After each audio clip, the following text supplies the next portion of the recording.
So what this actually means is the global system operates under the illusion of consent rather than the fact of consent. Now, we presume under law that adults understand the agreements that they're getting into, and they have given meaningful consent to them. This is a legal fiction. We know it's not true. Every court in the world knows it's not true. But the basis of our contract law and our regulations suppose that it is true. Now, in the most generous way, we could say that adults maybe are consenting to not care about these things. That's the most generous thing, rather than they are being exploited or preyed upon, because even if they did read these agreements, which they don't have time to read, and they do not have the sophistication to understand these agreements, which were written by experts and specialists in the field, even if we suppose that they are adults, and they have a certain level of life experience, they have a certain level of education, even if it is uneven across the population, which would permit them to enter into these exploitative and self-destructive agreements. But for children, they have none of these things. They do not have an understanding of the world, of its history, of its interoperating systems. They do not have an understanding of the law. They do not have an ability to grant meaningful consent here because they're not informed as to the choices. They cannot understand the legal agreements. All they know is they want to watch the next video about the pretty kitty that they would like to pet, right? And yet, consenting to these agreements grants basically a universal and transmissible right to these platform providers that we are reliant upon to then exploit us, to capture and make permanent records of our activities and our interactions with this service that are no longer ours, right? And this is important because we as humans change. We as humans try new things, and particularly as we're young, we make many mistakes. We do embarrassing things. We say embarrassing things. We say terrible things. We say offensive things. And part of the human process of maturation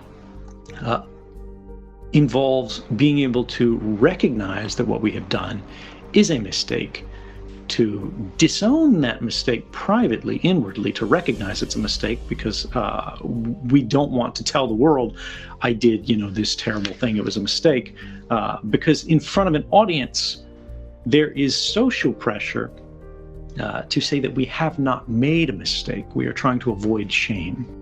We live under constant judgment, right? Because these actions are linked.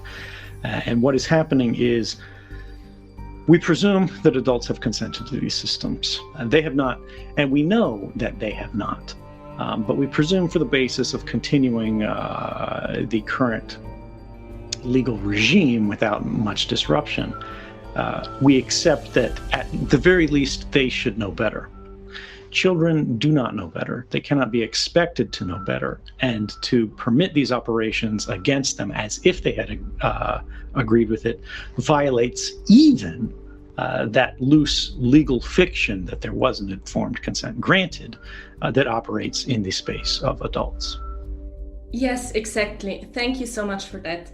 Children cannot understand the full dimension of giving consent, and this is actually one of the key issues, and I think with that you have perfectly set the scene to move forward. Following up on what you were saying about that children do not understand consent and what's going on with their data tracking, do you think that children's data collection, storage, and commercialization should be different from that of adults? And then, if so, how can this be done? I do, but I think we also need to think about it in the larger framework. To understand what's wrong with the handling of children's data, we need to understand what the problems are that have arisen from the handling of adults' data. The issues that exist today in the space of adults' interaction with these devices is the fact that if everything that they do is watched and observed, every action is judged and results in some kind of consequences. Again, this could just be showing you a different kind of ad for shoes on a sidebar, but it could also be appealing to you to change your political affiliation, to vote or not vote on an issue, whether you are offered a job or not offered a job, or an invitation to apply for a job, or whether you receive some sort of credit or other position in your life. It is the fact that these decisions are being informed and influenced by the information that is gathered from you and about you through many different means by many different actors, and then traded and reshared and sold and rented throughout this information ecosystem. Now, part of the problem with this is we can understand where a service provider might need to hold records about a customer. Now, how long do they need to hold this data for? What if that person is no longer a customer? What if they have shut down that account? What if that address no longer exists, right? In the utility context, it's easy to see where we might create cases where we go, this data should age off. But the reality is, this kind of data, this kind of record, should only exist for as long as it is necessary, for the minimum interval of time required to deliver on the requirements of a consensual relationship. Now, what does that mean in the context of everything that's not so clear? What does that mean in the informational space? What does that mean if you have a Gmail account? What does that mean if you have ever typed anything into the Google search box? What does that mean if you don't use Google services at all? You bought an iPhone. It has an Apple operating system on it. You downloaded an app from the store that's supposed to deliver weather services to you. But the people who developed that app added Google software to it, which the end user, you, are not even aware of because it provides analytics to the developer.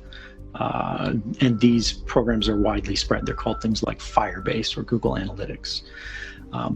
The developer of the weather app uses this to make money for themselves or to save effort for themselves, to understand the people who are running this application in this country are more likely to use this kind of phone. This kind of phone has a crash in the program when it operates in this way or that way, so they can improve their software.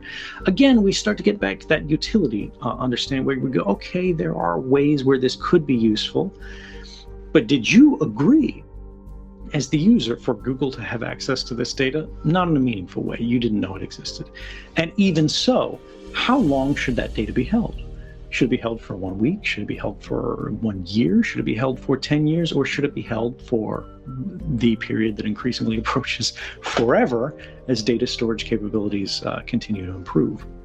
And the reality is, whether we're talking about Facebook, whether we're talking about Google, whether we're talking about Amazon, who runs half the internet beyond running this online superstore through the Amazon Web Services cloud hosting platform,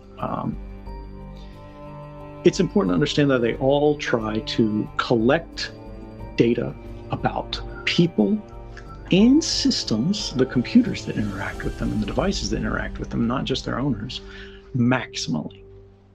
And they try to retain this information maximally because to them, they see power and profit that can be derived from their unique understanding, their silo of insight into human behavior, or the individual human behavior of the species written broadly.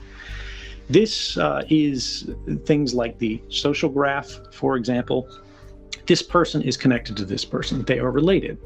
They live at the same home because their phones spend the night at the same place consistently, night after night after night.